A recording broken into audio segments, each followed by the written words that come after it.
Our station's called Double Ball and Double Ball Tournament, which is two different things. We're actually making these things called double balls.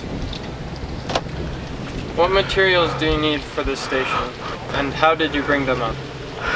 The materials we'll actually need for the station are leather,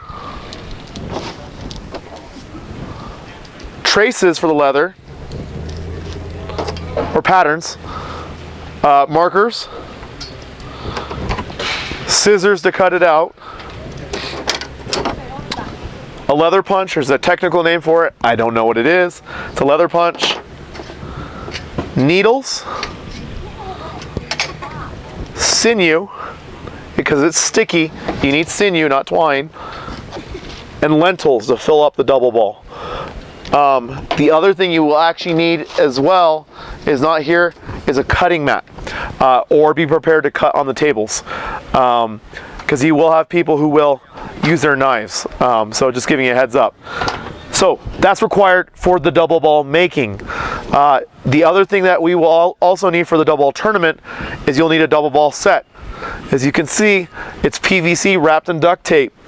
The court, which is just down the way over there, or pitch, field, whatever you want to call it, I like to call it a pitch, has PVC goalposts, corner flags, and that's it. You can use stumps, you can use whatever.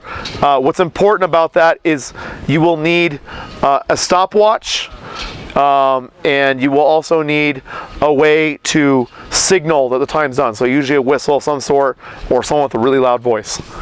What will you need to bring up this equipment? Because we have a lot of stuff going on here, you need two large canopy areas to set up tables. We actually have 4 large tables and about 24 to 30 chairs. We have all this material that we have, and we have double ball sets. We actually brought it up in a trailer, but you could probably fit it in 2 large truck beds as well. It is a lot of equipment, and that's what you'll actually need for the double ball. Oh, you're gonna ask the next question. I was getting ahead on you. How many staff members do you need to run this station? There's 2 different answers for that. There's run the station and run it efficiently.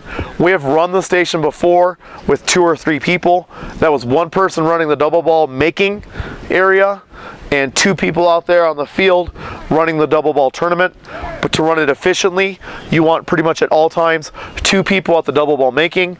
We'll call it a lentil wrangler, if you will, and people helping out, people making the double balls. So 2 people actually here and 2 or 3 people on the field is really helpful. The reason why is there will be large numbers of people queuing up.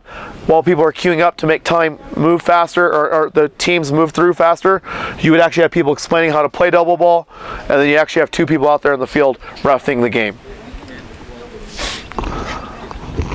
What training do you have to give your staff to run this station? The training's very basic because you're using a needle and scissors, so it's not something that's lethal necessarily. However, you do want your team to learn how to make a double ball one time. Once they learn how to do it once, they can show other people how to do it. So have everybody run through it. It took about 30 minutes probably to make one. And after that too, you actually want to have the people out there understand how to play the game, and that'll take only about 15-20 minutes as well.